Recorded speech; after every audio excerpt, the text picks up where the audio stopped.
Okay, welcome back to another episode of the Day After Podcast. What's up, guys? I hope you guys are, you enjoyed the last one. Um, this one I'm very excited for. It is Survivor Animation Domination. I knew it was animation. I just had to look at the title. Yeah. Anyway, as you can kind of see already, we did divide it up in heroes versus villains, and for some of you, with one, well, actually, I think two people might be a little gray area to who you would consider a hero. One, especially if you know who I'm talking to, but we'll get it.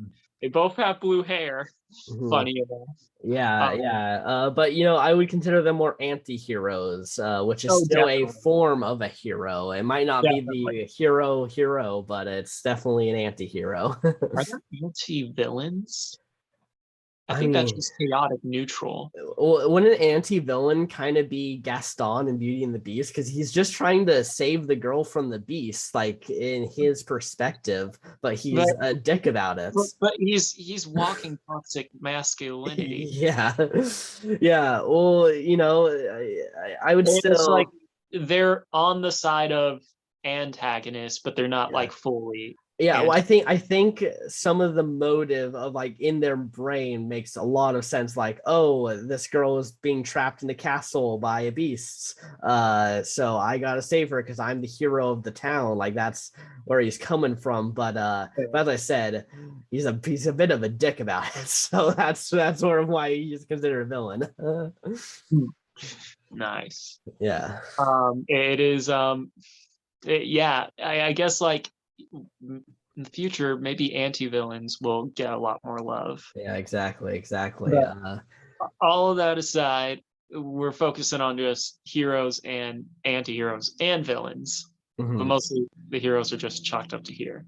Yeah, exactly. It just really worked out when we did our lists that Ryan picked mostly like all heroes, and I ended up realizing I had a bunch of villains, so I just ended up doing a bunch of villains. So this is the list we get. Yeah, And I'm excited for it. we didn't really talk about it. It just happened. No, no. So let's get right into it.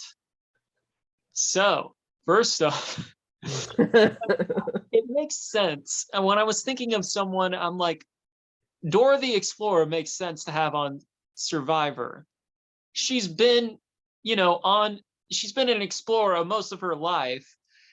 She's been in the jungles, like she's a globe-trotting adventurer. It only makes She's been sense that surviving on her own since she was six. Like exactly.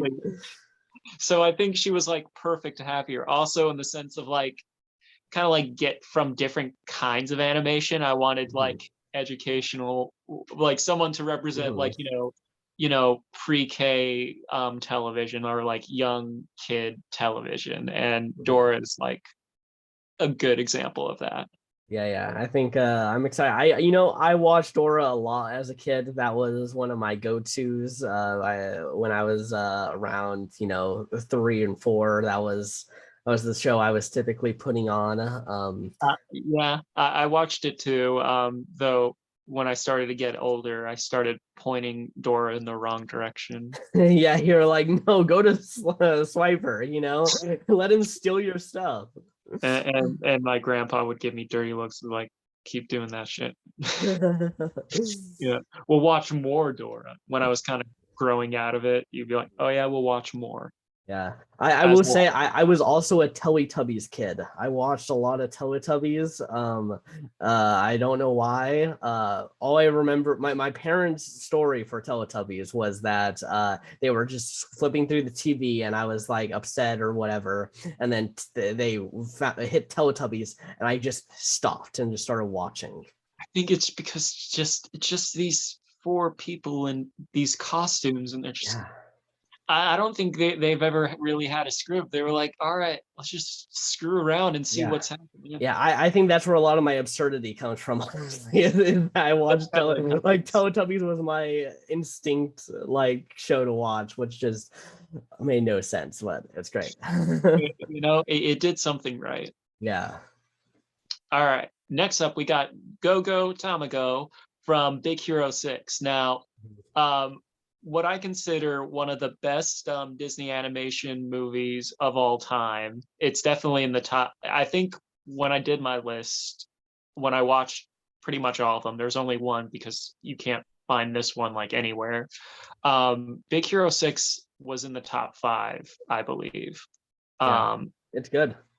Oh yeah, and I'm a, one, she's badass.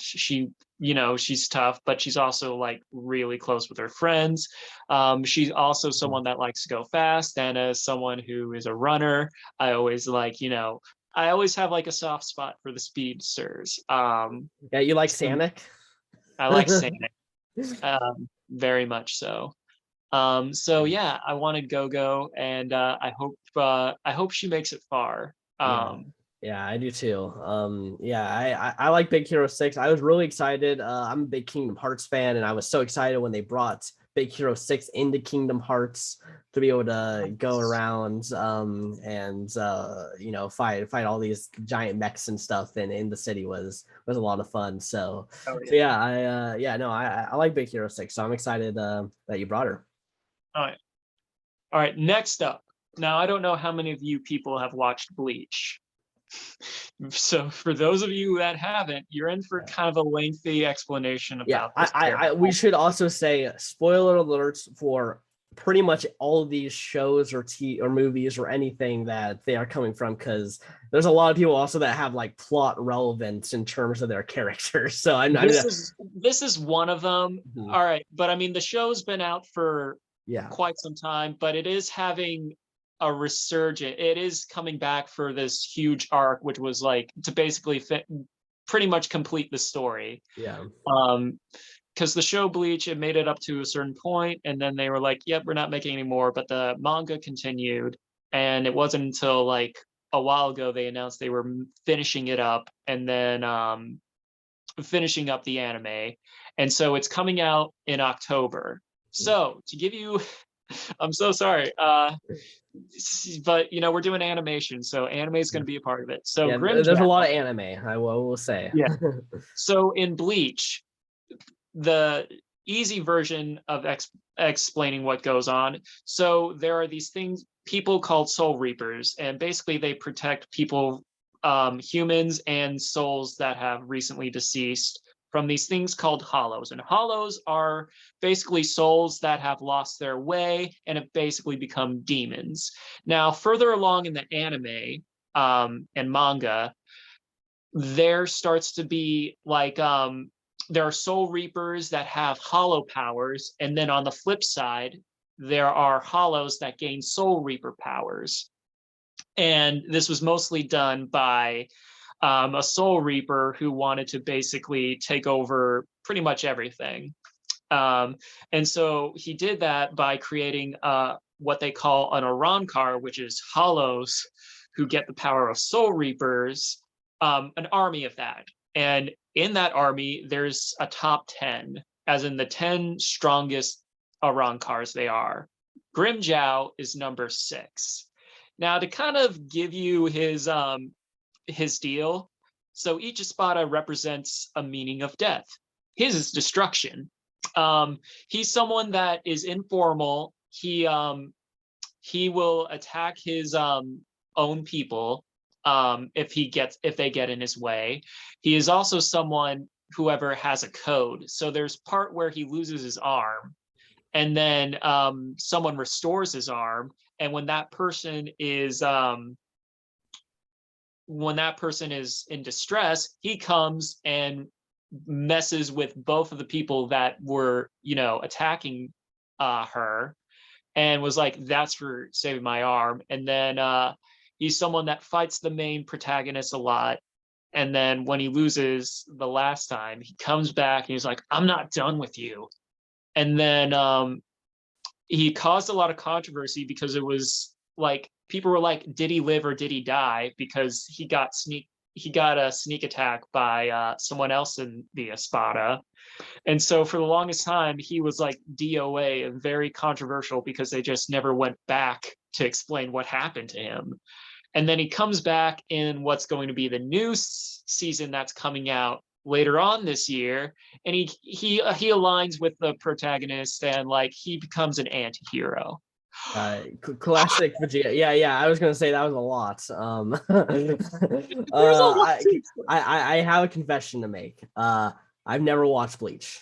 That's understandable. I watched the first. I much. watched the first episode, and it didn't hook me. And I know that typical shonens take like a few episodes to get going before you get to anything good. Yeah, for this one, because my little rundown barely.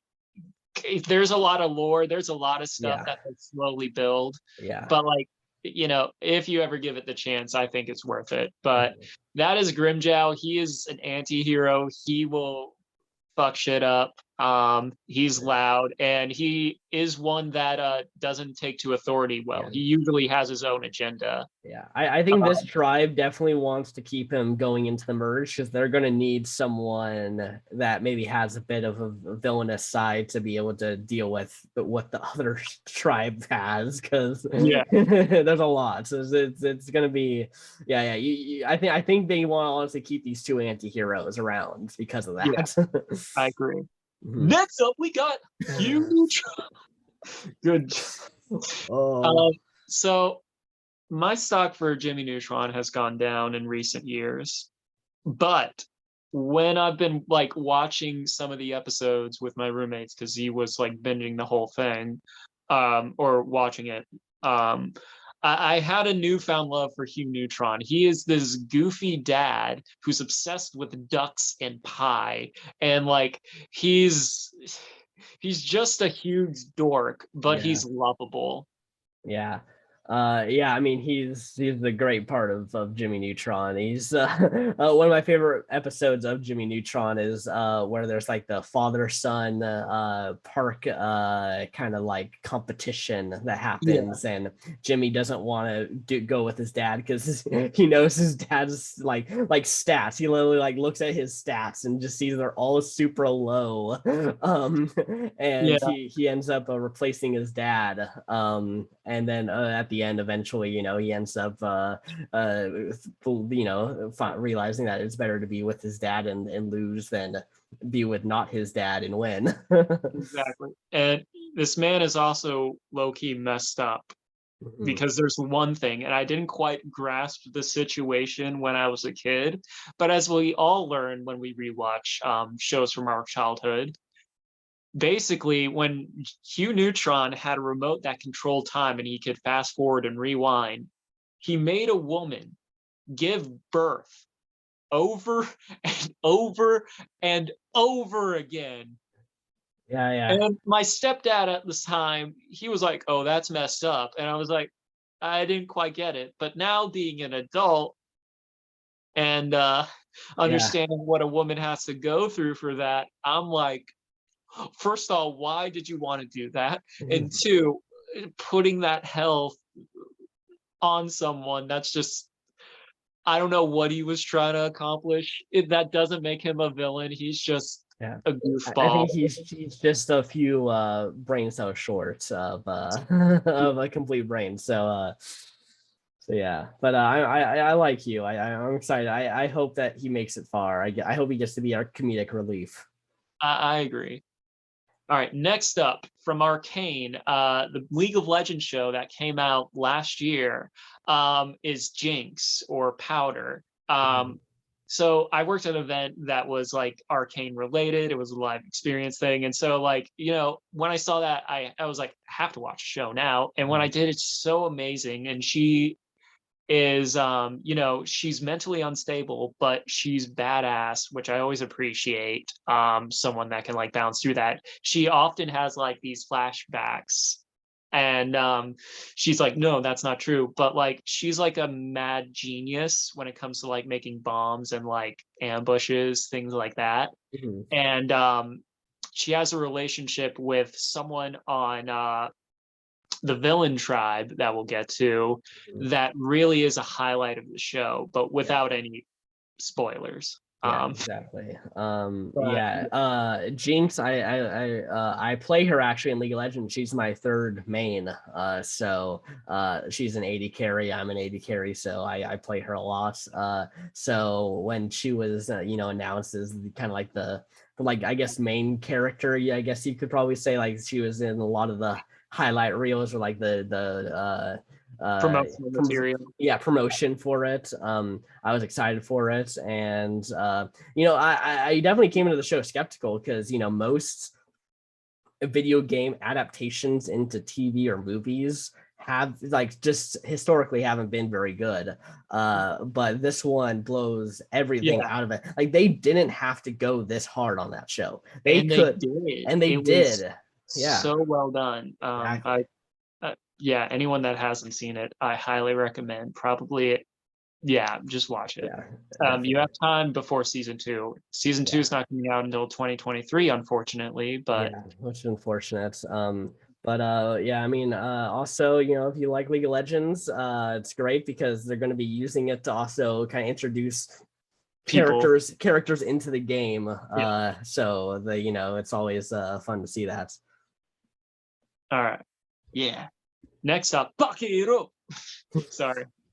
We have Killer B, and he's a nice addition to Naruto Shippuden. Because like he's a Jinchuriki, and basically Naruto, we'll get into I should pick less complex anime to describe to people. I mean, Trust me, still it's gonna be just as bad when it gets to me. Like, maybe even worse because you have One Piece, and that's like a lot. yeah, But Killer B, basically, he has like a demon octopus bull inside of him. Not the best description, but in the world of Naruto, it makes perfect sense. yep. And basically, he's able to use 8 swords at once with his own style. And personality-wise, he's someone where he is badass, but also he's a goofball. He loves to like rap and stuff, and he's constantly thinking of stuff. He has a little notebook, and he's someone that, if you look at his childhood without giving too much away, so Chinchurikis in the anime and manga are not taken lightly. Naruto is Jinchuriki, and basically they're ostracized when they're young. And Killer B was someone where he pushed through that in a very different way than any of the other Jinchurikis on the show. And With his he's rap someone, career. yeah, and he's just so great, and becomes a mentor to Naruto, and Yeah. I liked him a lot. Yeah. So yeah, Yeah, he was a bit of a replacement for Jiraiya because that was around the time Jiraiya had kicked the bucket and Naruto needed his next training expedition to get stronger yeah. to beat Pain. I believe. I believe that's when he went there. Well, it was right before the Fourth Great Ninja War. Yeah. But yeah, Killer B is great. I loved him. I think he was a highlight for Shippuden. I will say uh the latter half of Shippuden, I'm not a huge fan of. I think it gets a little muddied in terms of what they were trying to do with the overall story. They were covering a lot of ground within Yeah, 48 hours, basically. yeah. Just imagine the last season of How I Met Your Mother, but triple it, quadruple it. Actually, it was like Yeah, pretty much almost the entire last half of Shippuden, yeah, which is like 250-ish episodes. yeah. Honestly, like for me, the last big part where I really thought was like good and everything was making sense was what was the fight with Pain. Like from then on, That's definitely one of the greatest like yeah. moments in the entire series was Yeah. that. Yeah. For me, it never hit higher than that. There's a couple good moments that happen later on, but like they're just No, it yeah, just it never got as better than that. I enjoy the rest, but I will say, Mhm. yeah, the Pain, that like whole arc was amazing. Yeah, exactly. All right, next up, um, I was going to include one person, but we don't talk about him. Also, I needed another girl. Yeah. We I have Luisa Madrigal, And so if you haven't watched Encanto, basically everyone in the house except for two people get magical powers. And for Louisa, she's super strong. And the thing is, and you learn this in the movie, you know, it's not all being all strong and stuff is not what it's cracked up to be. And she has a little bit of an Atlas complex. As someone that suffers from an Atlas complex every now and then, I related to that. And she has a really great song. I think it's like the second best song in that movie. Yeah, it's pretty good. I will say I just watched it this morning. Really? I literally watched Encanto this morning because I ended up being up pretty early, and I was like, hey, I got a couple hours, so I'm gonna watch Encanto because I haven't had power, and this is my first chance this morning was to watch Encanto, so I finally got to do it. So nice. I'm glad you enjoyed it. I thought it was okay. I wouldn't say it's one of my favorites of Disney movies. I think it was fun, but I would say this. I think the journey, I think, for the characters for me was like I wish there was a little more to their journey and like what they had to do to get there. Yeah, I see where people are coming from that because one of my roommates he had like a similar note about it.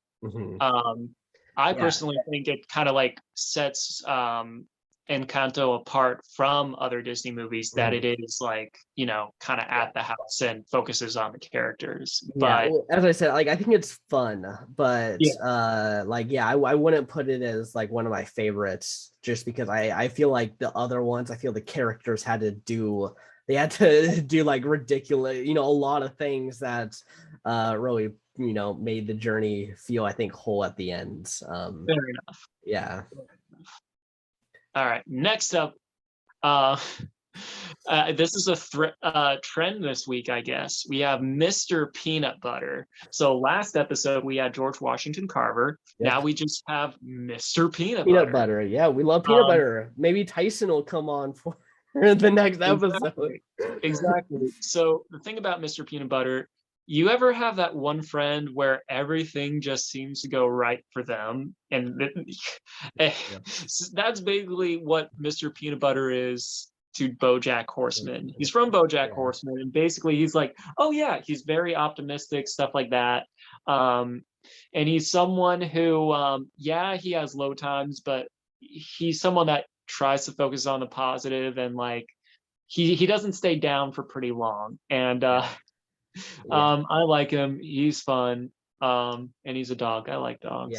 Yeah, same. A typical moment would be, you know, BoJack would be like, getting a call from his agent and just be like, oh man, I didn't get the part for this movie, and then Mr. Peanut Butter will walk in and be like, I just got a call for that same movie and I got it. How great. Happens. Don't you just love life? Yeah. I think he and Hugh will have I think they'll form a great bond. Yeah. All right. Next up, I knew we needed a princess, but we have a lot of Disney. Well, we have two Disney, but I wanted to like spread the love. And Princess Fiona is a, you know, princess, you know, she chose to, you know, be a monster over being human for love. And also she's someone who is, you know, knows how to fight, is independent, and she kind of breaks that stereotype a little bit as like, oh, you know, the princess damsel in distress, even if it doesn't show right in the beginning. And voiced by Cameron Diaz. I just felt like someone from Shrek had to be here, especially someone from DreamWorks, and I felt like Princess Fiona had that like place here. I think she's a good representation for Shrek, to be honest. I like it. It's either her or the dragon for the female part. But all right. And last but certainly not least, we got Yugi Moto from Yu-Gi-Oh! You know, for those of you that never watched Yu-Gi-Oh! Basically Yugi he's this he loves, you know, duel monsters in the card game, and he himself wants to be like a game maker, and he got really into duel monsters, and he got really good at it because the Millennium item he has shares the spirit of a pharaoh who is also really good. And Yugi himself is someone that we follow kind of the most, especially in the beginning. And yeah, he's just I wanted someone from back in my early days of like, oh, what did I really watch? And he's someone that is pure of heart. More so than I think a lot of people that I've kind of done, where he doesn't necessarily make any bad decisions, or he never has any morally gray parts. Sometimes, you know, Yami Yugi does, but like he's kind of like the I was going to ask, for our Brantsteele, is this now Yugi without Yami Yugi, or does he still have? Yeah, he has Yami Yugi, but it's only for challenges. Okay, sounds good. That's the specific point where he'll pull it out, or if he has an idle play, he'll bust out. I feel like that would be too much. It has to be specifically during a challenge. Or maybe at tribal council, but if he's specifically doing it for an idle play, people are going to know. Yeah, exactly. Well, I mean, like, that's the idol reveal, is he turns into Yami Yugi and pulls it out to play it. I mean, sometime more so Yami Yugi, they kind of like, especially in the beginning, they kind of like plot related, like, oh yeah, this is plot, so this happens. One of the famous things about the first season of Yu-Gi-Oh! Yeah. Did you ever watch Yu-Gi-Oh! Zero? I saw half of it. Yeah, it's interesting. It's very weird because it's not about the card game. It is about because, it's just about their school life. Because what the original idea was that which was season 0, where it was supposed to be him with this, but when they introduced the thing of like duel monsters, he kept getting like letters and stuff of like, wait, we want to see more of this game and stuff. And so basically the creator was like, if people want it, let's do it. I mean, let's go. And it became. I love Yu-Gi-Oh! It's honestly like my childhood game. I had a PS2 game, which was Duelist of the Roses. Ooh, and that's a good one. I played so much that, you know, like I'd still play today. Like I think it's a great game. It is. Yeah. Did you ever play actual Yu-Gi-Oh! Like with the cards and everything? Yeah. I was a big collector and stuff. Nice. Had a little resurgence when the app came out with speed duels. But like, yeah, I loved Yu-Gi-Oh! Not on the same tier of Pokemon, because I've always been like a Pokemon guy, but like Yu-Gi-Oh! Was like also up there back in my childhood. Yeah, I liked earlier Yu-Gi-Oh! Than what the new stuff comes out, because I don't know if you played much in the new stuff, but now I have dabbled, not in the current generation, but I've played a little bit of the 6th generation. The current generation is all about one-turn kills. Like there's no point in making a deck unless your deck is guaranteed to get a one-turn kill. Yeah, it's kind of spiraled. Yeah, which is not, but and that's actually what made me start playing Magic the Gathering. I'd rather, because cool. You're guaranteed at least a few turns because you got to build up mana. Magic is something where I would love to get into Magic again. It's just a very trading cards in general is a very expensive hobby. It's expensive, and then you also have to know people who are in either a similar level or have similar level decks, like because you know if you like that was always a problem. I'd either find people who are really into it and had these crazy decks, or I'd have people who had just the starter decks that I would just cream, and that would be boring. I had like it was like at my first job like ever, it was like in the break room and stuff, and I would go there, and one dude, he was just like, he would always talk about insane deck builds he would make, like a manaless deck, and he just would cream you with it. It's crazy the card world out there. That it is. All right, so that Okay, is that's the the heroes heroes tribe. tribe. Let's move on now to the villains tribe.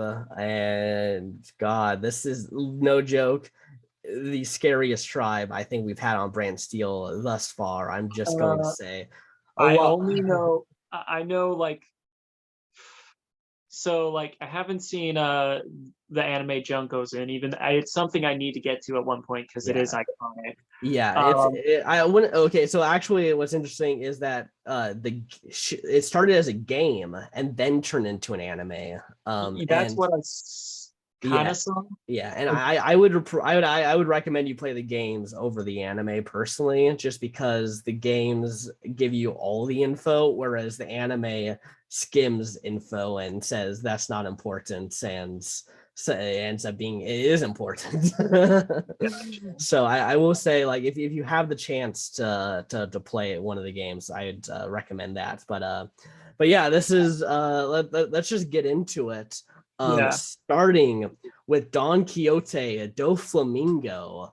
like I know of this person, but I don't really know too much about them. Yes, yes. So he is the villain of one of my favorite arcs in One Piece, the Dressrosa arc. So basically, he is what's referred to as one of the seven warlords. These are pirates that are basically have made a deal with the Navy to allow them to do their pirating, and in exchange they'll have to help out with the Navy every now and then, with info or going out and actually taken out at other pirates.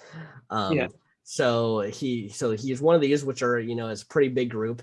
And then he in the Dressrosa arc right before it, he basically takes over an entire nation, and then it doesn't just want to he doesn't just want to rule this nation. He wants to really dominate. So he turns the leaders of that nation into toys, and and when they turn into toys, everyone who ever knew about them forget who they are, but their that's conscious is still in the toys screaming for help. ooh. Anime can get weird, guys, Yeah, but yeah, it's some and the thing is, he doesn't just do this for the leaders. He then does this for anyone in his nation that maybe tries to say anything different or like go against the rule. So he ends up having all these families and stuff forget who their loved ones are. messed up. Yeah, yeah. And he makes them as toys in a underground factory where they are making illegal weapons for Don Quixote's pirate crew. Wow, this is see, anime can get pretty bizarre. I mean, like in a good way, but like in the sense of like they can also be pretty you think some of our you think Superman is broken?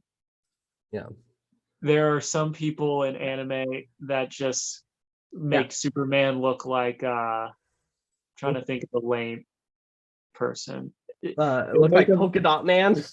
polka dot, well, the Suicide Squad polka dot man is actually pretty Yeah, good.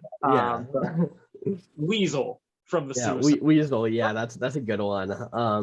Yeah, and I haven't even talked about he has a devil fruit. So you have so devil fruits are things that you can get in this world that give you a power, pretty much. In exchange, he cannot swim. So if there's a swimming challenge in Survivor, he is not going to participate. Yes, yeah. Yeah. But his ability is that he can create strings out of his fingers, pretty much, and he can use it as like weapons, like as sharp strings that can cut people. He does use it actually, so I guess he could potentially be in the water because he knows how to use these strings to fly. uh he can use the force and basically of the strings to keep himself up above the water. um That yeah, he might be a little bit broken, but yeah, so and is a lot of people here. yeah, he has one of the best fights in anime with Luffy. Like it really is top tier anime kind of fights. So yeah, but it takes like 700 episodes to get to him, so You're in for the long haul. yeah, exactly. So yeah, that's our first villain in Doflamingo. Next up, we got Evil Morty from Rick and Morty, who has taken over the Citadel of Ricks, and basically caused that entire, what would you say, like democracy, or like I would say society. society, basically plunged them into chaos. Yeah. um, Um, yeah, it is. Yeah, he does all of this very secretly and covertly. So I definitely think that Survivor is going to be up his alley. Rick Sanchez is a winner, so he's got a lot to live up to, I think. I think that's part of Evil Morty's scam or plan, in the overall multiverse that is in Rick and Morty, is our Brantsteele. Mm-hmm. Since Rick is there, this is part of his overall plan. Exactly. So yeah, Evil Morty, I think he might be a sleeper in the pre-merge, and then in the merge, just he's gonna start trying to become the kingpin of this game. I agree. Okay, next up, I wanted to get an animation that I watched as a kid a lot, and I love the Grim Adventures of Billy and Mandy. That was one of my go-tos. So I decided to have the Grim Reaper from Grim Adventures of Billy and Mandy in here. He is basically loses a bet with them and has to become their friends, and forever. And it is what he does not want. The entire series is basically about him not wanting to be their friend, but he has to because of the contract. Yeah. He's funny. Also, the Grim Reaper is Jamaican, which I didn't really think much of it at the time, but it is kind of like interesting. Like that's just who the Grim Reaper is. Yeah. Jamaican skeleton. Yeah, exactly. He's really got a soul. If you know what I'm saying. Oh yeah. Oh, yeah. Yeah. But I think that's one of the brilliant things that kind of added to Grimm's personality and what made him different from other interpretations of the Grim Reaper. Exactly. Also, he does have a bit of a sensitive side. He can be silly. I think he's really the least villainous one here. Yeah. That's actually very true. Yeah, he's the most likely to flip to the hero's tribe if you looked at it in that view. So yeah, the Grim Reaper. We'll see how he does. Okay, next up, another person from My Hero. We got Himiko Toga, who is the crazy yandere of the series. She basically is obsessed with Midoriya, and she kind of gets off on pain and people's blood. She's definitely a yandere. Like she loves to see that. Yeah, she's also someone that she's a shapeshifter. So if she drinks blood of someone, she can copy their appearance and stuff. Yeah. So that might be very good because she can become someone else, blow up their game, and then go back as her. I think she would be smart not to reveal that power, but we'll see. It's also going to be interesting when we read off like what happens in camp events or tribe events, because like, is it her? Is it not her? Exactly. Or like when it is her, is she in disguise when she's doing this? Exactly. So yeah, this is. I'm excited for Himiko. I think I think we need I think she's going to be our Abby Maria. I see her filling that role. She's a more dangerous Abby Maria, but I can see that. Everyone on this tribe is going to be a more dangerous version of a Survivor player. Fair enough. Yeah. Okay. So speaking of dangerous, this is the most dangerous person in the game, without a doubt. You have to tell me because I know not really much about her. Yeah. Okay. So Junko Enoshima in the Danganronpa world ended the world. She has destroyed all of human civilization pretty much, and now there's only small groups of people who are like hiding in fear of her and her domination of the world pretty much, and to make them fall deeper into despair. Her whole MO is, I want people to feel despair. What she did was she took the elites pretty much of this really prestigious school, and made them kill each other. Basically, put them into a battle royale almost, where they had to not only kill each other, but they had to kill someone and then make it look like it was someone else. So that way, when you had a trial, like you would have a class trial, you had to then make them all think it was someone else so you could survive. And it was like, it's low-key like Werewolves or Among Us, or Yeah.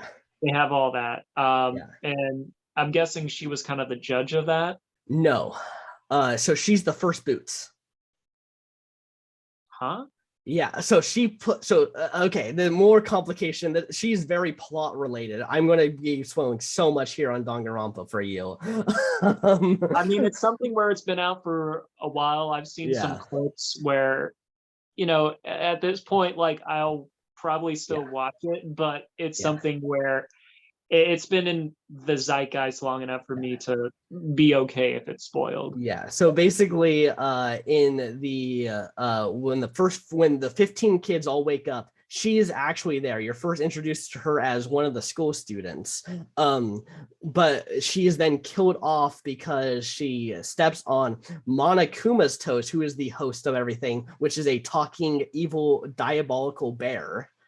Okay. Which is created by Junko. Basically Junko gets killed off, but then we find out that wasn't really Junko. That was Junko's sister that Junko had put into the game to make people think it was her, because she wanted to have a big crazy reveal. Basically at the end she was like, okay, you guys can all escape if you figure out who the traitor is, and has this whole giant thing about who the traitor is pretty much. It's absolute craziness. It is just bonkers. And she's in the other games too, but mostly the first one. That's the one that she's more prominent in. But yeah, she's crazy and loves despair. When she dies at the end, spoilers even more, I guess she doesn't even die. There's just so much just that happens, but it doesn't really happen because something else happens. It's crazy. We'll see how she does here. There is no Redemption Island, so she can only pull this for so long. Exactly. It's great. Okay, next up, from one of my favorite animes as a kid, I watched a lot of Dragon Ball, a lot of Dragon Ball Z, and this is probably the most famous, I'd say, villain of the show, and that's Lord Frieza. Everyone knows him because he popularized, this isn't even my final form. Like he has so many final forms to keep going to. That completely destroyed the planet. What's the sand? Planet Vegeta. Yeah, it's Planet Vegeta.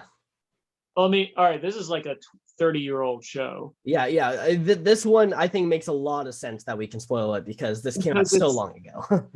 This is a 30-year-old show, like, and also destroying Planet Vegeta, that was mentioned at like the start of the arc. So if you start it, you're gonna learn it within a few episodes, I believe. Like, sorry, but at the same time, like, if you know who Frieza is, you probably know, and it's 30 years. It's kind of like the whole Sixth Sense plot twist. Like, you probably know it just by reputation if you look deep into it. Exactly. But yeah, he's pretty much, in the Dragon Ball Z universe, at least at the time, he is considered the most feared ruler of space and like in the galaxy and everything. He's got just a giant army that is almost never ending. Like every time they kill any of them, it's like, oh, look at, there's another one. Oh, here comes the Ginyu Force. Oh, look at this. So we got his 2 henchmen are also there now. And yeah, it is one of the best arcs in Dragon Ball Z. If you haven't watched it yet, it is Agreed. definitely worth a watch. Agreed. Mhm. Or if you want the abridged version, there's always the abridged thing online. But there's Yeah. also a canonical one that kind of shortens everything up, which is Dragon Ball Z Kai, which Yeah. is kind of better because it's like it focuses on the story. Yeah, but I do like the random stuff that happens. Like there's some funny stuff that can happen in it that I like. But I definitely recommend you watching the Ginyu Force stuff. I love the Ginyu Force so much. It's so ridiculously funny. Yeah, exactly. Like that entire part is great. So yeah. That's Lord Frieza. We'll see how he does. Okay, next up, someone who I think on appearance, you might think, oh, this is just supposed to be like the cute cat girl in anime. Like, oh, no. She is without a doubt has some of the darkest, like most like shocking moments of Hunter x Hunter. Yeah, when I saw her on the list, I was a little bit like I had like the dark incredible look on my face where I'm like, oh no, Yeah. not Pito. Yeah, Pito is just absolutely crazy. Like she's in the Chimera Ant arc. She's a Chimera Ant, which are basically it's such another long anime explanation. There's basically this queen ant, okay, that ends up getting their like this universe's power pretty much, and creates her children, and because she has this power, they get infused with the power, so now they're super strong chimera ants, and she's one of the like main ones pretty much, and she ends up basically torturing, in a way kind of killing Gon's at the time kind of teacher and mentor, Kite. Just completely making him a monstrosity that is just, there's no return for him really. It's a pretty dark moment, and just the entire, like she as an anime viewer makes you have your blood curdle. Like she just her presence, as you said, like you saw her name and it's scary. you remember everything. You get concerned for characters that share the screen with her. Yeah, exactly. Yeah. So curious to see how everything kind of interacts around her. Yeah, exactly. So yeah, that's Neferpitu. Okay, next up we got Penelope Spectra from Danny Phantom. How much do you remember of Penelope Spectra? I had to look up her picture, but I know she did lead like a kind of like a women's revolution in the ghost world and also in the real world. That's like that's what I remember her most from. I know she was like featured in that prior, but so yeah, there's that, but her power that she has is that she gets stronger by the despair and the depression and anxiety of people. So she purposely makes people feel terrible, so that way she gets stronger. You really need to make people feel terrible. Just high school in general, just go there, you're fine. Exactly. Well, that's and she gets most of her power from teenagers. Like that's her thing. Like she basically goes there, shows them, like one thing that makes their lives terrible, and she's able to like put them into a state of, oh my gosh, yeah, exactly. So yeah, if we see anyone quit, and she's on the tribe with them, she's why. She's probably why, yeah. Yeah. I'm interested. This is definitely a mind gamey game, so I think she might do well here. Yeah, exactly. Okay, next up we got our other person from Arcane, the villain of the show, for season 1 at least. We got Soco.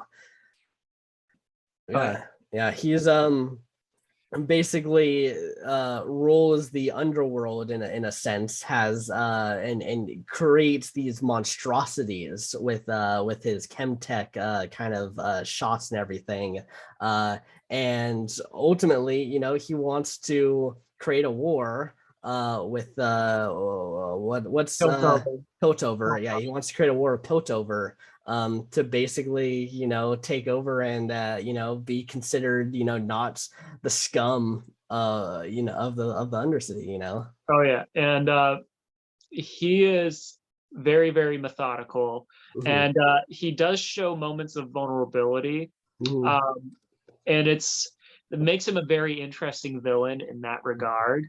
Very manipulative, but those moments of vulnerable. Fuck, Ryan. Vulnerability. Yes.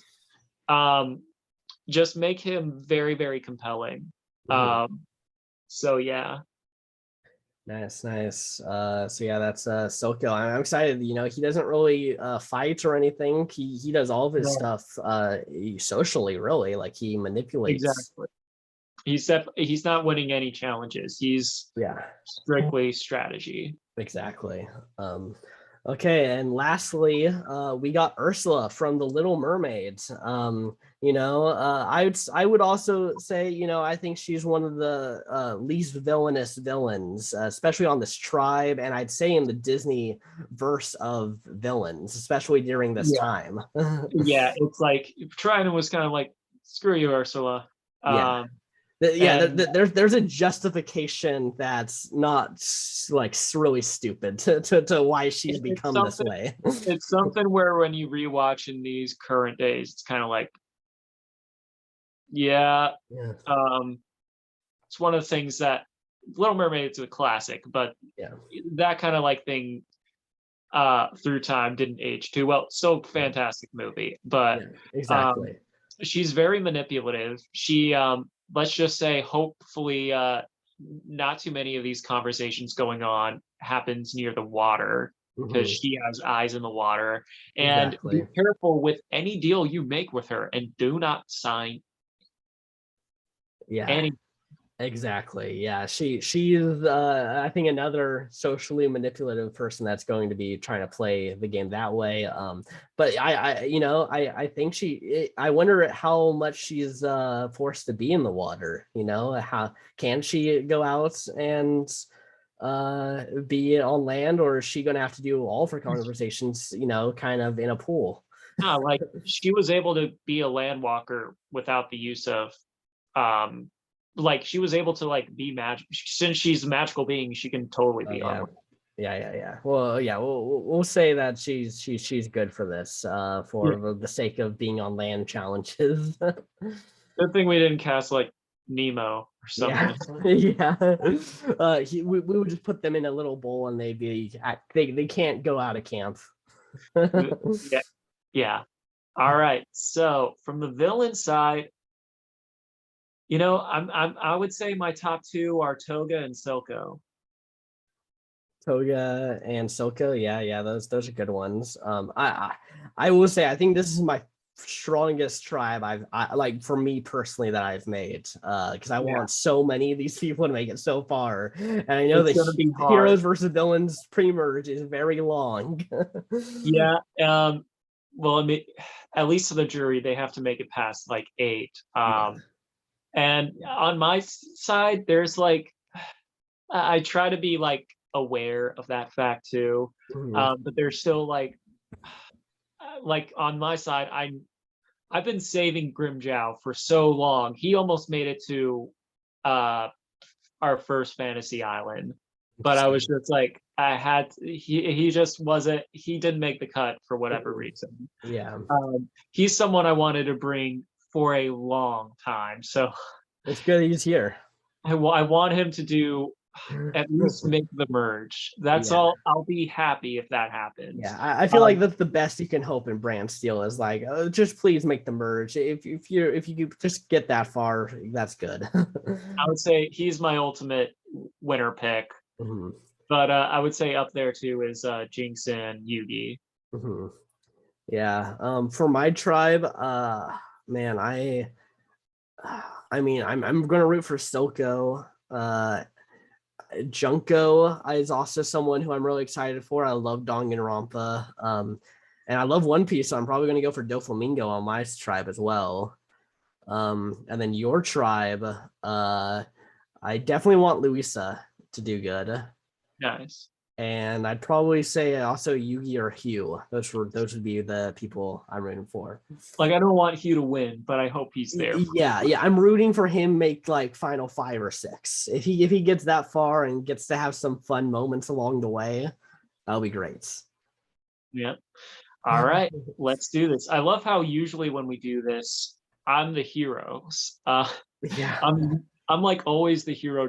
I think one time in the future we have to just do a heroes versus villains, and I get villains. Yeah, we gotta switch because I definitely have found that you prefer heroes and I prefer villains, so it always ends up working like this. Exactly. All right, okay, let us do it. Okay, Idol is currently hidden. No alliances on the heroes tribe. No alliances on the villains. Let's go to rewards. And the villains tribe wins immunity. Let me close this real fast because it is in the way. Okay, cool. Villains tribe wins reward. They win flints.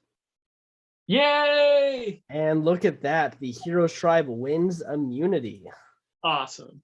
Nice. Okay, well, I guess villains are going first. And let's see what. Aw. Luisa and Yugi bond slightly, and then Killer Bee and Princess Fiona have a minor disagreements. I think Killer Bee might annoy some people. Just he's someone where you kind of have to warm up to, because he's a lot as a person. Yeah, he comes at you with a lot of energy, and I don't think Princess Fiona is ready for it. And anyone that knows what Bakeiro means might not appreciate being called that. Yeah. Frieza and Ursula bond strongly, and Morty is impressing the rest of the team. He is going undercover as a Morty. Interesting. Yeah, that's his game plan. All right, I don't know who. This could be anyone. I'm gonna say, just because I would say the center of the screen is showing me Grim, so I'm gonna say Grim. Yeah, I was in the same boat. I lean to the center. I'm gonna say Grim, but I'll put on another one. I'll say Ursula too. I'll say Ursula. Right. Let us see. First vote goes to Frieza. Second vote goes to Silco. Not Silk. Come on. Third vote goes to Frieza. I mean, I don't want either of them. This sucks. I hate this so much. Fourth vote goes to Silco. Don't do this to me. Fifth vote goes to Frieza. Sixth vote goes to Frieza. Seventh vote goes to Silco. Eighth vote goes to Frieza. No.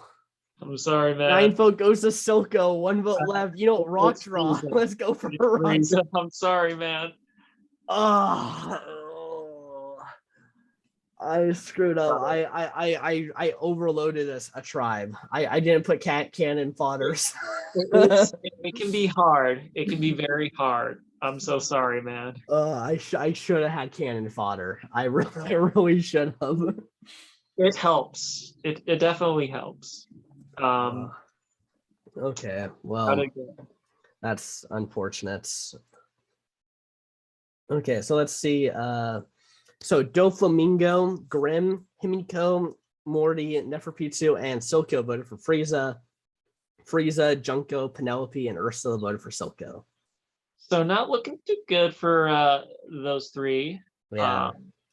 Yeah, especially since there's no swaps, so they got it now. Yeah, they're there now. Yeah, exactly. Okay. All right. Okay, episode 1. Okay, now your tribe needs to go, but Yugi Moto finds the idol. I love this. This warms my heart. Right, I love that too. I'm excited. And Himiko finds the villain. Immunity idol. That scares me a little bit. Oh man. That's not good. Oh, and also that's now just a blunt object that she can use to bash people's skulls. What the idol from this one looks like. It is definitely more compact. Yeah, exactly. Come on, Okay. heroes. Yes! Oh. And they win a tarp. Oh. I don't want to say anyone. They're all good. I like them all. Gogo and Hugh find something in common. This is like probably the last two people I thought would have bonded. Yeah, right. They're polar opposites. I think maybe because Hugh has a genius son, Gogo is smart. It just worked out. Yeah, Killer Bee and Penis or Peanut Butter ones. I love this alliance. Give me more of this. Yeah, I love this. Yeah, it's great. Hugh and Killer Bee have a major fight. They're both having like a showdown with how fast they can talk. Who's like, "Well, calm down," and then like, "Fuck it up." Morty and Grimm bond slightly. Okay. Maybe Grimm sees him as a Billy. Because right now, evil Morty is hiding. He's pretending to be Morty. He's one of the people where it's like, I don't know why he's the Russell Hantz. Yeah. Where he's like, I don't know why I'm on the villain track. Yeah, exactly. I should be a hero. Neferpito is impressing the rest of the team. All right. Grimm and Ursula find something in common. Okay. Interesting. Okay, so, well. Maybe I think Ursula is safe. I'm going to say it's either just kind of going with the numbers and they didn't get any exposure. I'm going to say either Junko or Penelope. Yeah, I think it's one of those two as well, which, man. I hate this so much. I love this going into it. I hate it doing it now. No one stands. First vote goes to Neferpitu. Second vote goes to Ursula. Third vote goes to Ursula. Fourth vote goes to Ursula. Fifth vote goes to Neferpitu. Sixth vote goes to Neferpitu. Seventh vote goes to Neferpitu. Eighth vote goes to Ursula. One vote left. I still think it's Ursula. Yes. Okay. Yeah. I'd rather Ursula go than Neferpitu. Same. Okay. That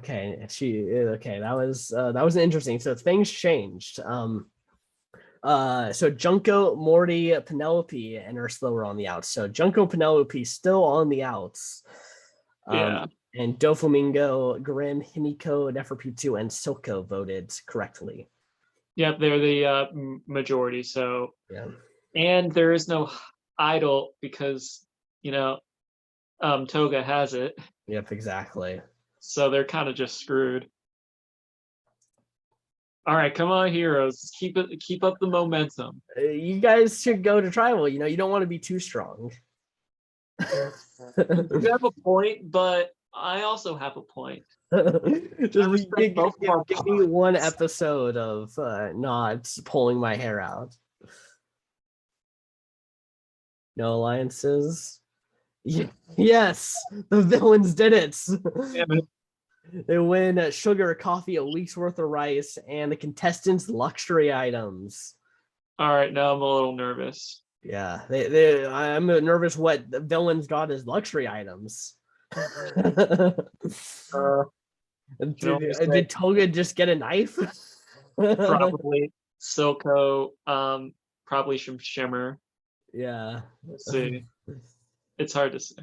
Yeah. Hugh and Princess Fiona bond strongly. All right. Gogo and Jinx find something in common.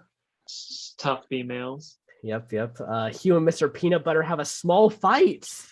Hugh is kind of with him and Killer Bee, but Killer Bee is also being antagonistic. A new alliance forms between Gogo Tamago, Hugh, Jinx, Luisa, Fiona, and Yugi Moto. Grimjow's not in that mix, and that makes me upset. Yeah, this is I'm happy for Yugi, Jinx, and Louisa, but yeah, and then Jinx rests at camp to restore her energy. So I hate to cut. I want it to be like Killer Bee here. Yeah, I can't lose Grimjow. Penelope has a major meltdown. She's having a meltdown herself. It's probably Junko. Junko is in the same category. She wants people to feel despair, and maybe Penelope tried to make Junko feel despair because she looks like a teenager. It was like, oh, I'm going to get some teenage energy, and it got reversed back to her. Wow. Oh no. Himiko is impressing the rest of the team. And Morty and Himiko have a major fight. I don't know who I'm more scared for. And a new alliance forms between Grimm, Himiko, Neferpitou, and Soco. I'm glad they made it official, you know? I think Soco sees a bit of Jinx in Himiko and Neferpitou. I could see him maybe kind of getting that connection, and then he needed some muscle, so he got Grimm in there. You know, he thinks the Grim Reaper can help protect him. He's all bones. He has no muscle. Yeah, a figurative muscle. All right. I'm nervous for this one. Yeah. Either Peanut Butter or Killer Bee or Dora. Just not Grimjow. Yeah, we'll see. He's been saved for too long for him to go out now. I think Mr. Peanut Butter. He's been rifling. No one stands. First vote goes to Dora. Second vote goes to Mr. Peanut Butter. Third vote goes to Mr. Peanut Butter. All right, I think it's just him. Fourth vote goes to Mr. Peanut Butter. Fifth vote goes to Mr. Peanut Butter. Sixth vote goes to Mr. Peanut Butter. Seventh vote goes to Dora. And Mr. Peanut Butter. All right, so who voted? Was it Killer Bee? Let's see. I think it was Killer. Yeah. Yeah, it was Killer Bee. That makes sense. Yeah, so that alliance got taken down very quickly. But hey, Grimjow's still in it. Yep, and it's still early in the game. Yep, so exactly. Exactly. And your tribe's won a lot, so it could happen again. Exactly. Okay. Nothing there. And reward. Villain's tribe wins reward. They win 2 selected items from a Sears catalog. Come on, heroes. The Villain's tribe wins immunity. I feel like it's going to be Killer Bee, though, unless something major happens. Yeah. Yeah, Killer Bee is definitely in trouble. Dora and Hugh have a small fight. Then again, Dora can do that. Yeah. And Yugi leaves the alliance. Yeah. Yeah, that's not a great move. That they still have the numbers, Yugi. I think he's believing the heart of the cards or something. Yeah. Okay. Morty has a major meltdown, and Junko and Soco find something in common. They both end their names in Ko. Exactly. He's having Jinx withdraw, so. And a new alliance forms between Doflamingo, Evil Morty, Grim Reaper, Toga, Neferpitou, and Soco. So this is the 4-person alliance plus Evil Morty and Doflamingo. So even though he bonded with Junko, yeah, he still doesn't want to align. He's using her at this point. I think that's what he's doing. Feels like it. All right, it has to be Dora or Killer Bee. Yeah, I'm gonna say Killer Bee. I think Dora's next on the chopping block. I'm nervous. First vote goes to Grimjow. Please, no. Second vote goes to Grimjow. Oh, God. Third vote goes to Dora. Fourth vote goes to Dora. Fifth vote goes to Grimjow. 6 vote goes to Grimjow. He's gone. Wow.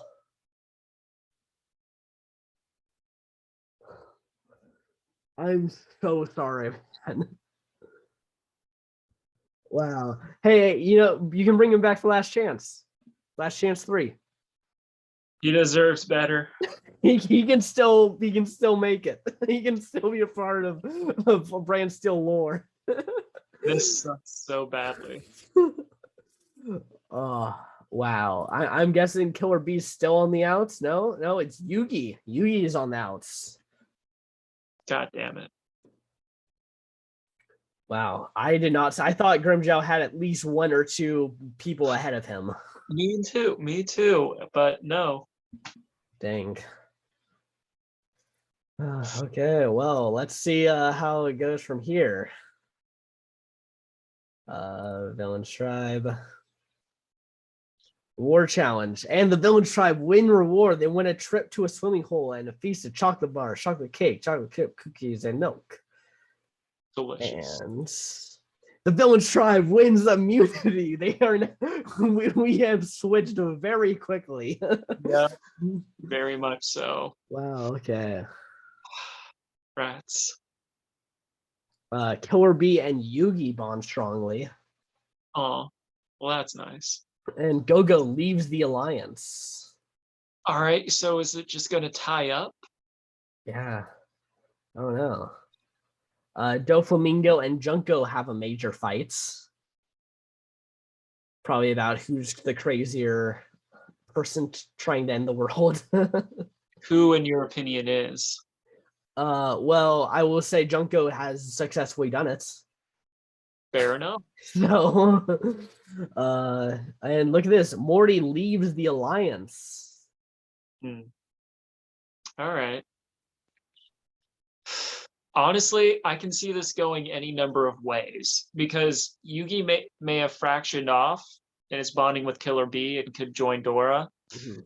But with Gogo also leaving, the fact that Yugi has an idol, it could really mix things up. So I'm not quite sure here. Yeah, I don't know. It's I'd say either Dora, Killer Bee, or Yugi goes home without knowing he has to play his idol. We'll just have to see. It's tricky. No one stands. First vote goes to Dora. Second vote goes to Killer Bee. Third vote goes to Killer Bee. Fourth vote goes to Killer Bee. Fifth vote goes to Killer Bee. Sixth vote goes to Dora. Seventh vote goes to Dora. 1 vote left. And Killer Bee goes home. Yeah. They gave us a little hope. Yeah. Oh man. Wow. I feel like some of these anime people are going out. They're like, you have enough anime. I'm sorry, both your hosts love anime, so yeah. So we got to make sure that that we get rid of them as soon as possible. My God. So Gogo, Killer Bee, and Yugi voted for Dora, and Dora, Hugh, Jinx, Luisa, and Princess Fiona voted for Killer Bee. All right, man. Okay. Episode 6. This is the double tribal council, so both tribes will go. And this is where villains can lose their momentum. Yep. Okay, villains tribe. Okay. Hugh wins immunity for the heroes tribe, and Junko wins immunity for the villains. That means very bad things for the one person that was on the outs of the villain tribe. Yeah. I mean, I don't think maybe Evil Morty still thinks, or maybe Evil Morty still hasn't told anyone he's kind of discarded the alliance, but we'll see. Yeah, we'll see. But yeah, Hugh winning immunity, that's pretty crazy. Very much so. Villain tribe wins reward. They win a feast of hot dogs and soft drinks while watching the other tribe's tribal council. All right. It's got to suck to win this reward sometimes because that means you have to go first. So if you get voted out, you just won a reward and don't even get to enjoy it.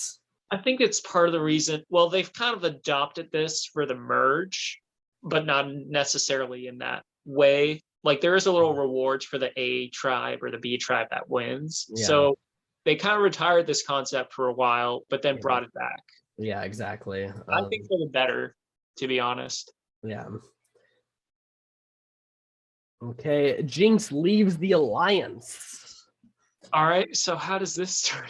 Well, we get a new alliance between Gogo, Hugh, Jinx, and Louisa.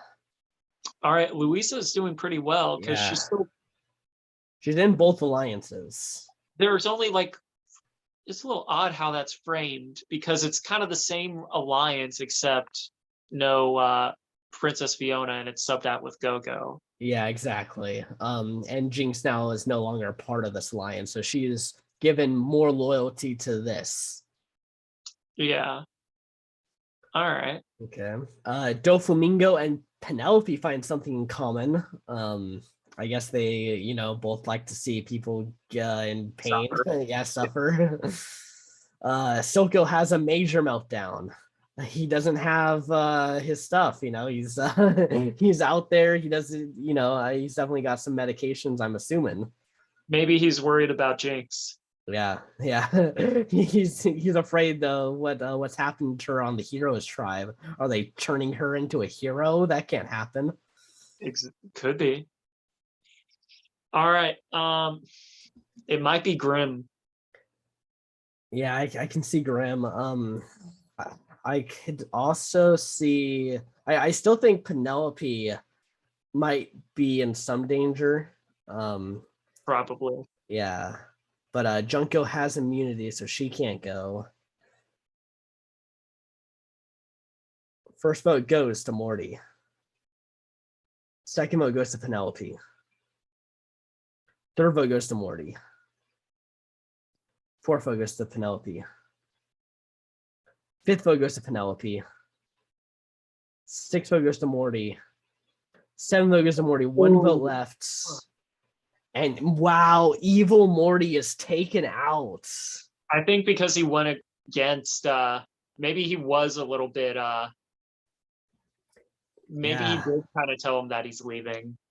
They found out his shit, and then he was kind of like he turned the evil Morty switch on, I think, a little too early there, and this tribe just wasn't having it. They were like expecting to have a punching bag for the season, and they found out that he wasn't going to be a punching bag, and they were like, okay, well, I guess we gotta get rid of him. Go bye. Yep, exactly. Morty probably would have done better in this on this tribe, like this regular Morty, because he would have let them tell him what to do. Probably. So yeah, Doflamingo and Junko were on the outs of this one. Well, I mean, Junko was already on the outs. Yeah. Okay, and then what happens over here? I still think it's Dora. Despite all the like mix-ups and everything, I still think it's Dora. Mm-hmm. Yeah, I think it's Dora's time. I think it's she's had a good run. She's been, I think, a focal point of all these tribals on your tribe. Yeah. So, all right. First vote goes to Dora. Second vote goes to Yugi. Third vote goes to Yugi. Fourth vote goes to Yugi. No, please don't. Wow, a 6-1 vote to get rid of Yugi. What? No. They hate anime. They hate anime. Do I even have any anime people left on my tribe? I don't think so. Not at least traditional anime. No, I don't. Yeah, because you could say Jinx has anime aesthetics to the show. However, it was made in America, so it doesn't count as Gogo. It's 06 Disney. It doesn't count. All my anime people are wiped out. Yeah, I'm not okay with that. That's really crazy, actually. I have like all mine still. Well, except for Frieza. Yeah, except for Frieza, which was so annoying. Okay. Oh, but look at this. Jinx finds the idol. Wow, Jinx and Himiko have the idols. This is not good, but good because we're It's rooting. it's entertaining. Yeah. Well, I mean, I'm rooting for Jinx, so Yeah. all right. Not too much different here. Oh, okay. Reward challenge. And the villain tribe wins reward. They win a trip to a waterfall with a feast. Come on, heroes, win.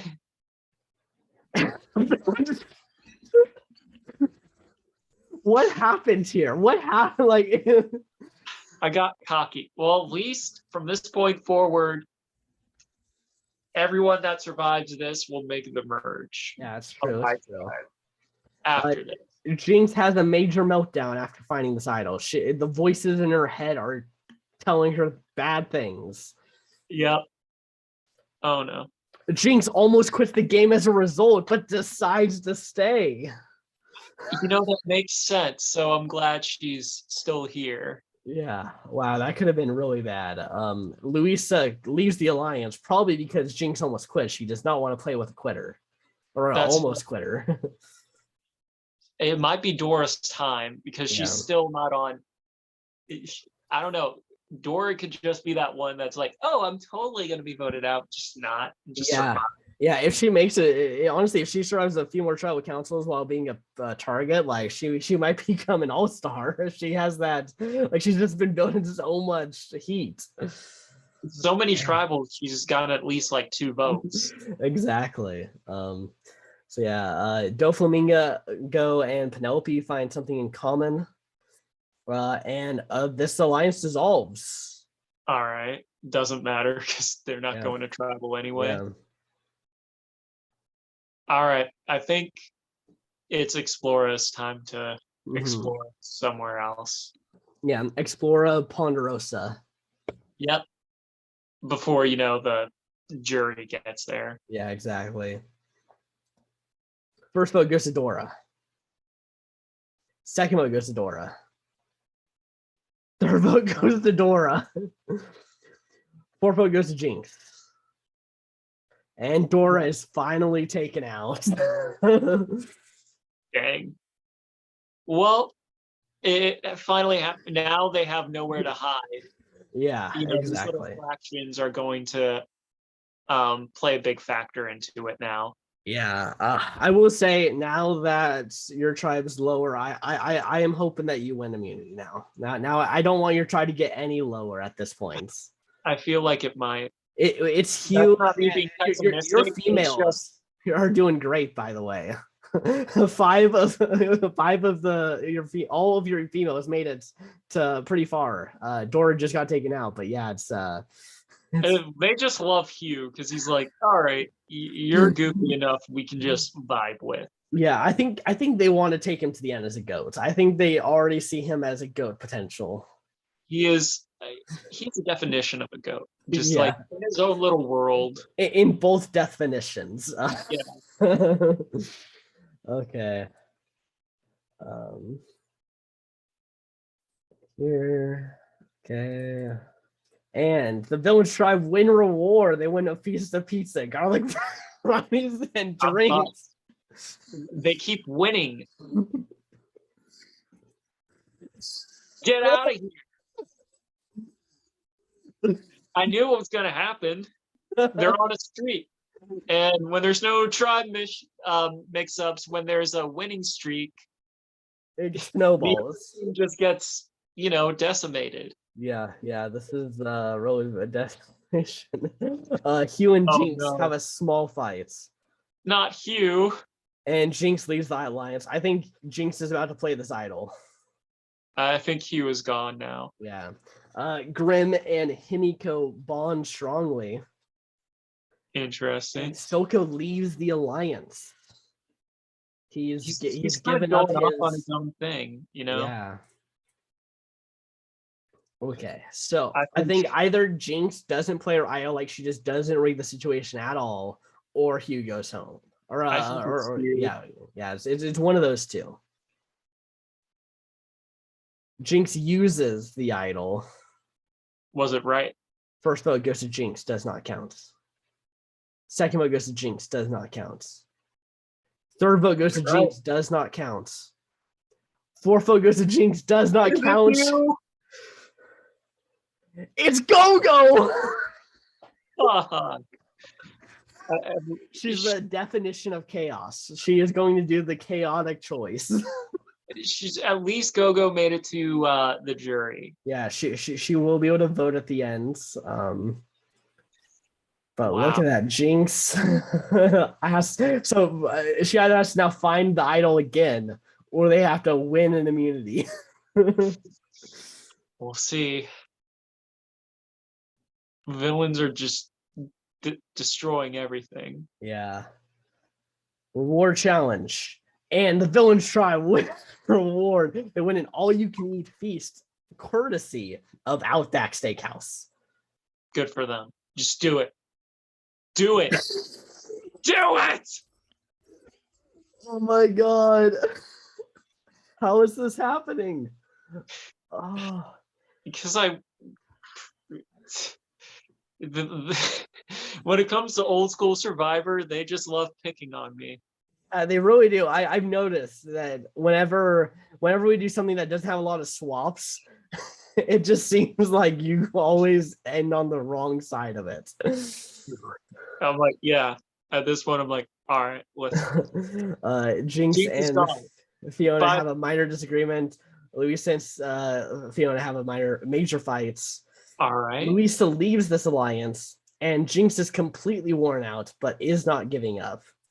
I don't even know what to make of this. I still feel like it's Jinx, but Luisa leaving the alliance and Fiona getting into a pissing contest with everyone. Who knows? We might have a rock draw. Yeah. Himiko and Junko find something in common. I feel like these two would get along quite well. Yeah. And it has a lasting impact.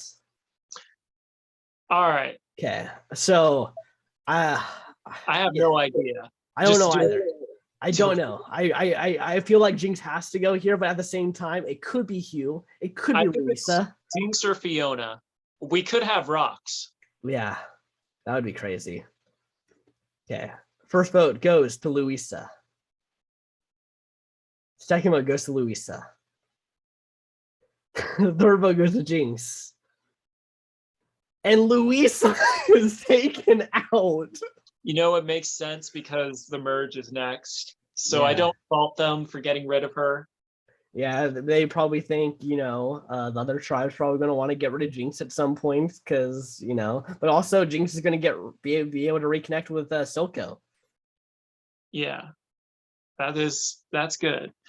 But I wonder if the simulation is going to allow that. Uh-huh. All right, so we're officially halfway through. We got 3 heroes and 7 villains. I gotta say, there's 4 men, 6 women. It's a pretty female-dominated season. Mm-hmm.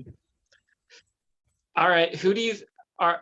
It's hard to. I say Jinx is playing a good game on my tribe.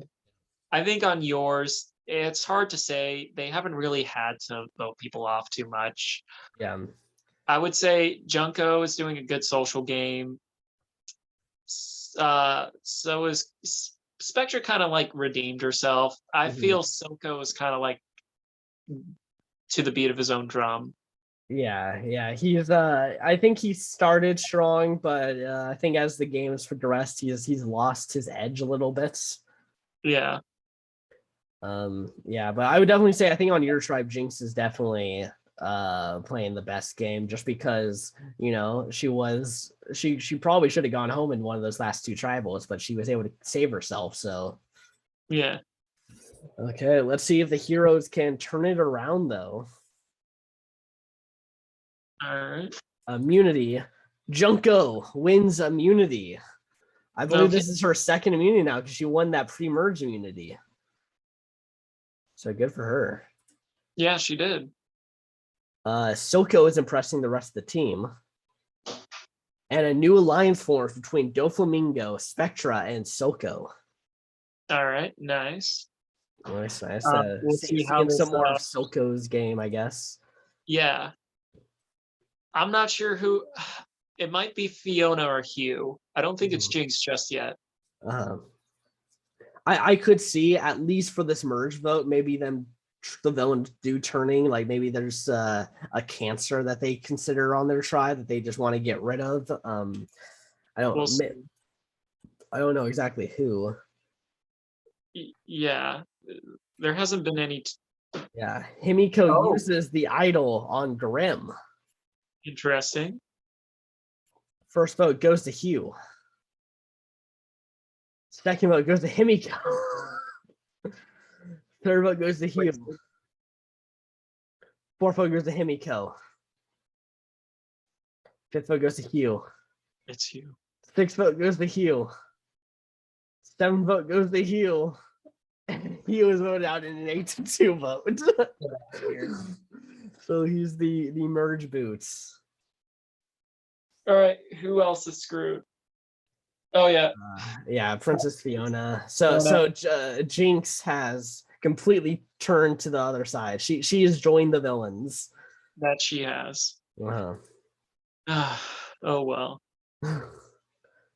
You're at 2 now. Yeah. Yeah.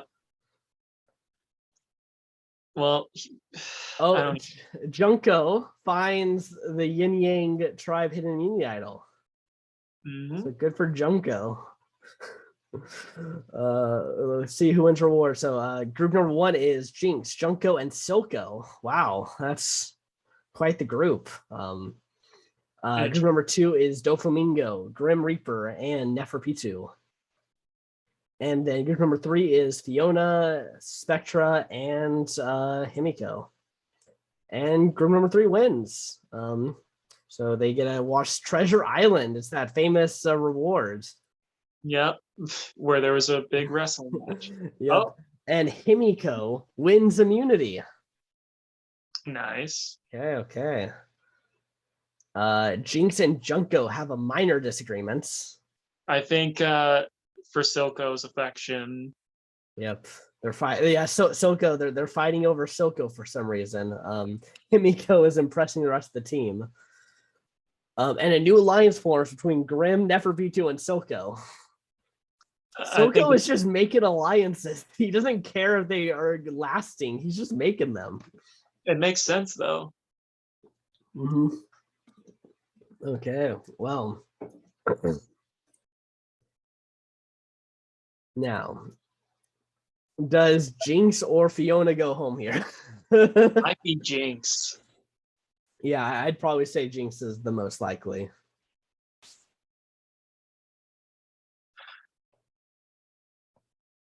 First vote goes to Junko. Second vote goes to Penelope. Third vote goes to Penelope. Okay.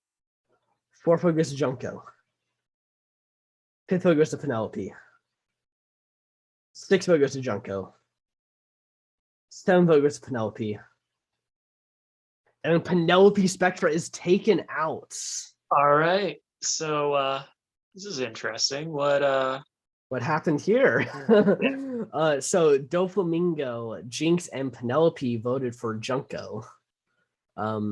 And Grim, Himiko, Junko, Neferpitu, Soco, and Fiona voted for Penelope. Yeah, I think Soco, he doesn't want to get into alliance with Jinx, but at the same time doesn't want to. He's protecting her without anyone knowing, I think. Okay, well, we're at final 8. Let's do another quick little assessment here, just to see how we're feeling, because we got a little bit of merge, so we got to see more people play. I still think Soco is playing the superior game, and Jinx is she's fighting it out, and so is Fiona. Since there is like a little bit of this, all right, now it's kind of like the villains cannibalizing each other a little bit. Mm-hmm. We could see one of the two heroes rise up from that. Yeah, exactly. An underdog story is great for a jury. So if they can manage to just get themselves there, they're gonna have a good case. But yeah, I would definitely say I think Junko is definitely playing a really good game. I agree. I think she might be too much of a threat. Yeah, I'm afraid though that the threat level might be too high at this point of the game. Whereas like Silco, I think he's playing really good, but I think people are not looking at him as a threat right now. Yeah, I agree. Mm-hmm. And then I don't have much to say about Doflamingo or Grim right now. I feel like they're being dragged a bit. They were just on their good tribe, so they haven't been able to be shown.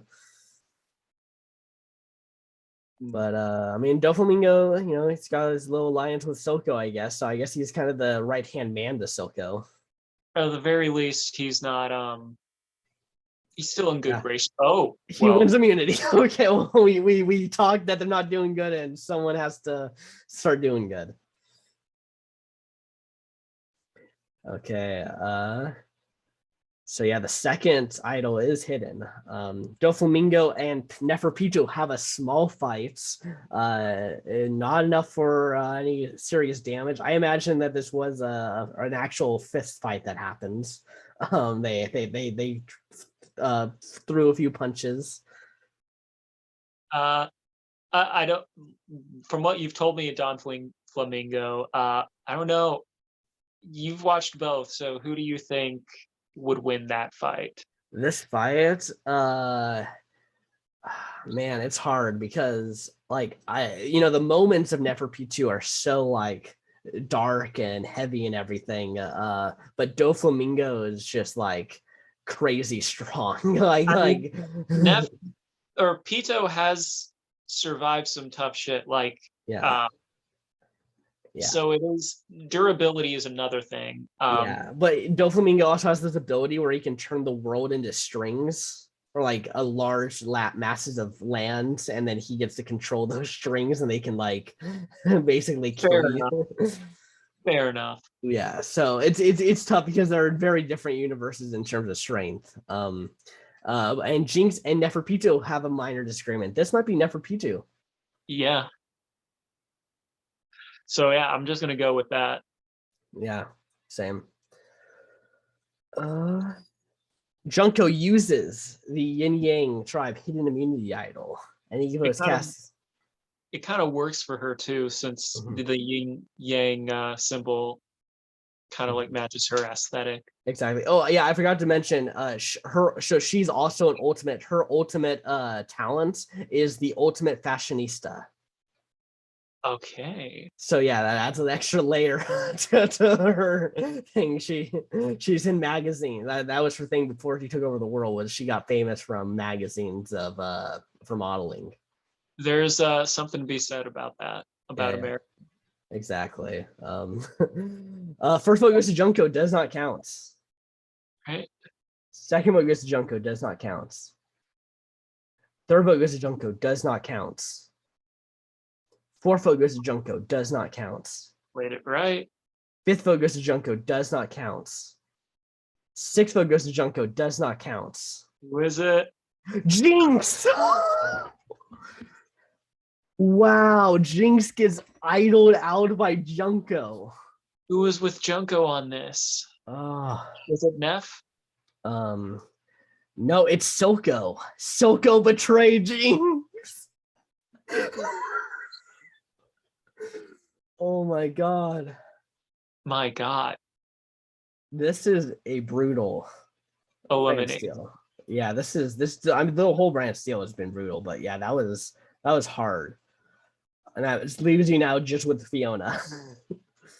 Dang. Wow.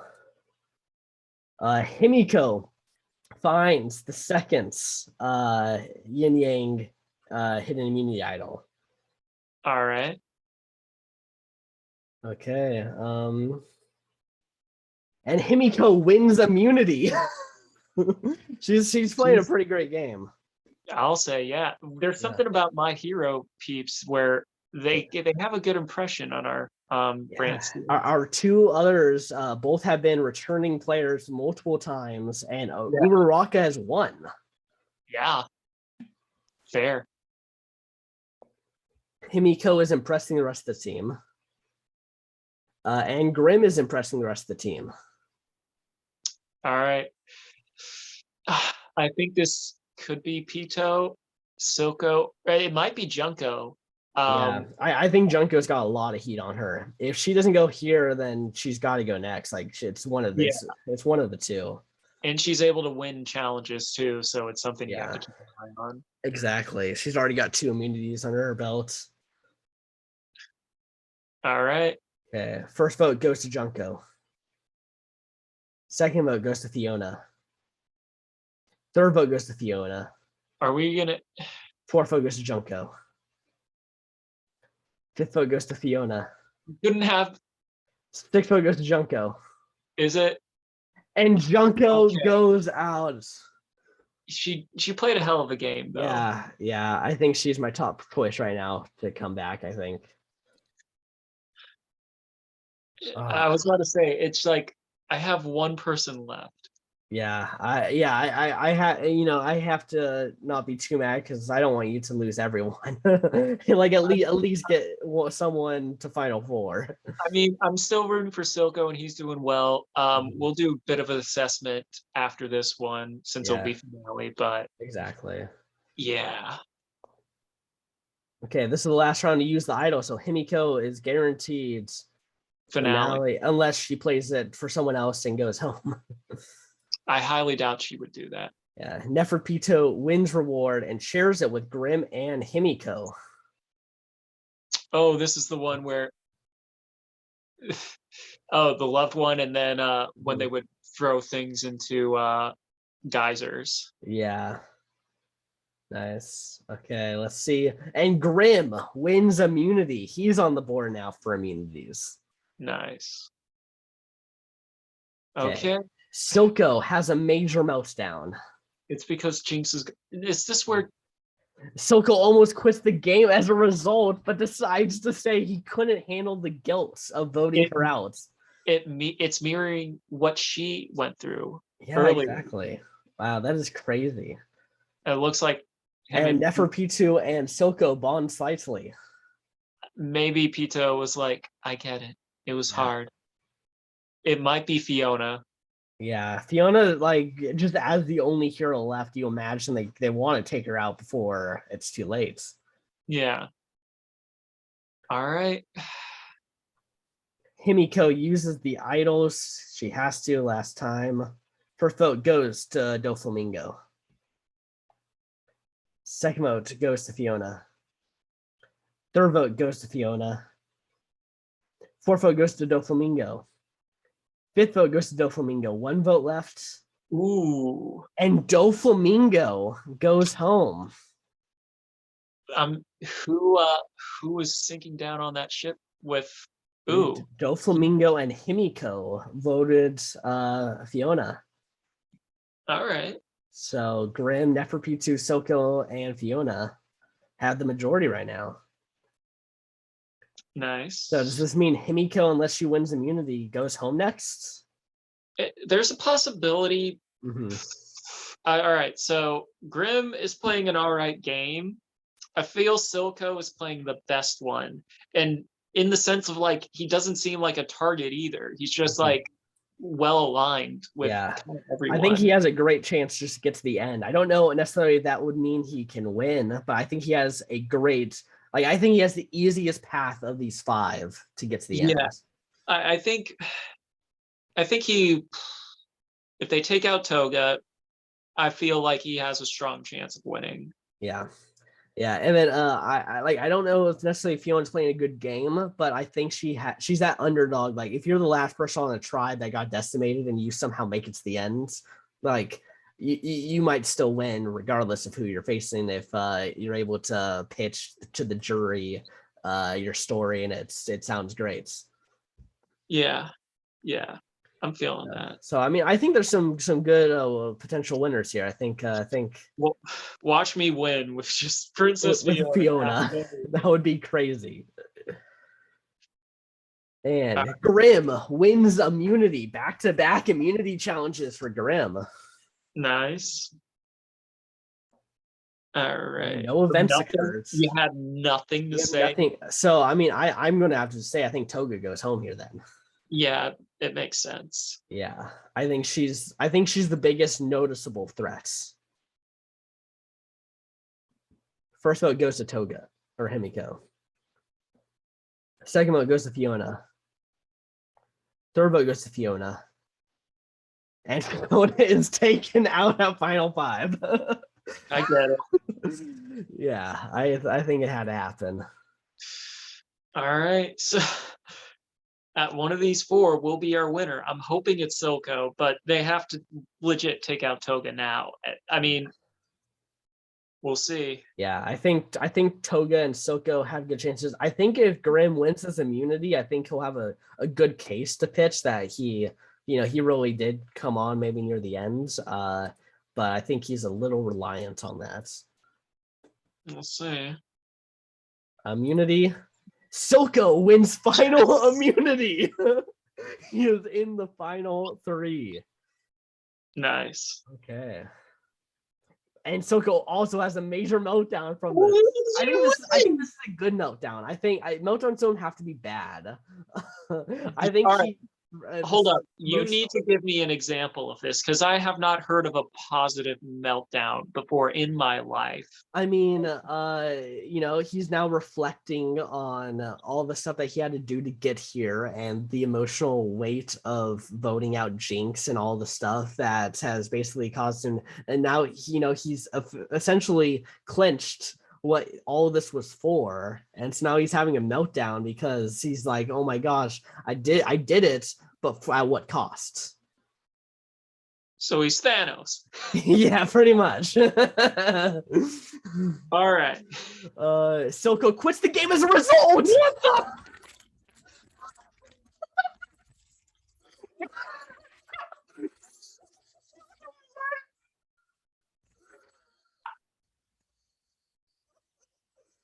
No fucking way. No way. You had not even one. There was no reason. No reason. No reason. No reason for this. At the end, Soco. There was like nothing. There was no reason. I'm calling bullshit. I'm calling bullshit on Brantsteele back-to-back simulations where we don't get a final tribal. All right. Or the last one. Processing all this information has come up with a reason that does make it legitimate. It is stupid still. The grief of sacrificing Jinx was too much that he doesn't feel he deserves to make it to the end. That's the only thing I can think of that can justify this decision. I'm so mad right now. I'm fuming. Still, it didn't have to be that way. I'm so mad right now. Like, I am beyond mad. Fuck out of here. Soco, what's annoying is I have this role where I don't bring back people that quits. Like, that's just like I hold that like how Survivor holds it. And Soco was going to come back and then he quit. I might bring him back. It's something where he's in the pool, but he's not high up in the pool. Yeah, exactly. Okay. Let's see the finalists. Okay. I don't know. I mean, I'm gonna say Toga, maybe Grimm. Yeah, I think it's one of those two. I think maybe the jury will fall into Grimm, but I'd say I'd vote for Toga out of the game. Toga, win this. First vote goes to Himiko. Second vote goes to Neferpitou. Third vote goes to Grimm. Fourth vote goes to Neferpitou. Fifth vote goes to Himiko. Sixth vote goes to Grimm. Okay. Seventh vote goes to Neferpitou. Eighth vote goes to Himiko. Come on, Toga, get the final one. Ninth and final vote goes to Grimm. There's a tie. There's a 3-3 tie. Yep. They have to do fire making now. I guess that's the rule, is if there's a 3-way tie. All right, let's see. Who Come wins on, fire? Toga. This whole thing now just is dependent on a fire making challenge. This is the stupidest Brantsteele we've done. I'm so No. Yeah, I'm thoroughly. Let's just see. Grimm, congratulations, you win. I'm done. I'm done with this. Yeah, this is awful. Yeah, I'm still in it. Yeah, it's I don't. okay. That was awful. Yeah. Okay, who voted for who? Because why not? Okay, so Hugh, Louisa, and Fiona voted for Grimm. Doflamingo, Jinx, and Junko voted for Himiko. And Gogo, Penelope, and Soco voted for Neferpitou. Okay. All right. Cool. Okay, whatever. Whatever. Grimmjow wins the fan favorite award. That gives me. Thank you, Brantsteele. You give me something. Oh, this is awful. This is. I'm so like this. There's so much potential, and I just feel it was pissed away. It just lost all momentum. When Soco left, it like ruined. Honestly, it ruined the series. Yeah, it ruined the season. Yeah, it really did. Because he's the main. He was like the main character. Like he had the edits of Brantsteele of the winner. The thing is, it makes sense why he quit. Yeah, it's still disappointing, but it makes sense, and I feel like it still didn't have to happen. Grimmjow was like barely in it. Good, just yeah. This was like what's annoying is there's like I think a lot of great characters, especially around this area, like a lot of great moves and everything.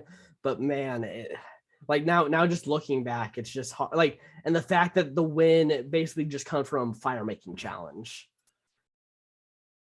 I'm like.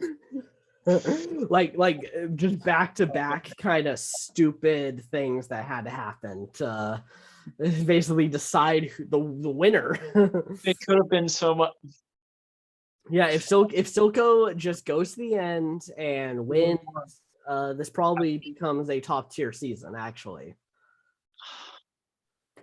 I'm just no. This is this definitely tipped it way low on my list. It lost a lot. This was the equivalent of in Nicaragua when there's that double quit late in the game that just like ruins the momentum of the rest of the season. Like you just like it just taints what was the season.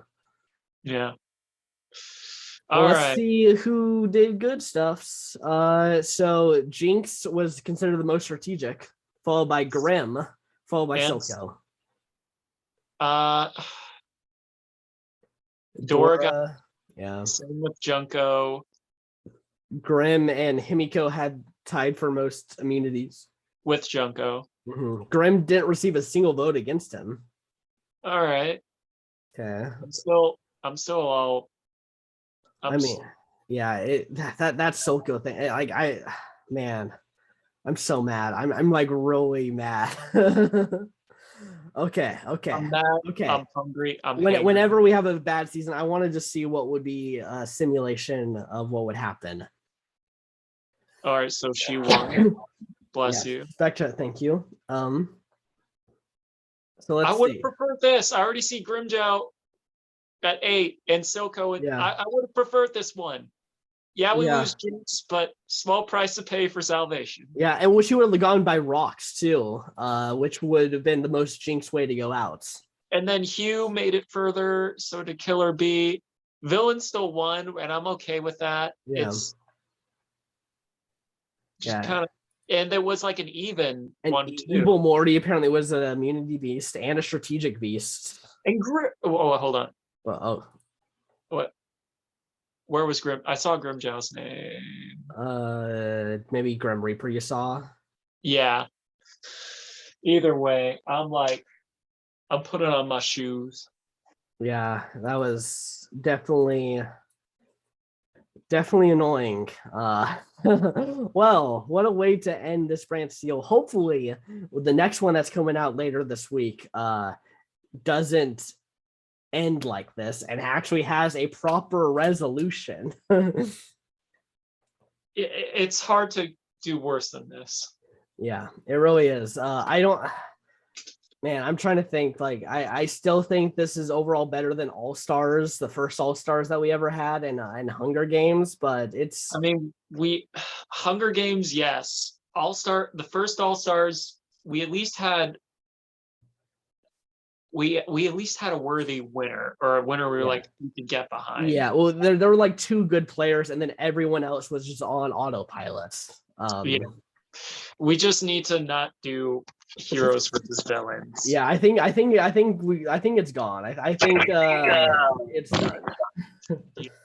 If we do any more heroes versus villains, I'm just choosing a different simulator at this point.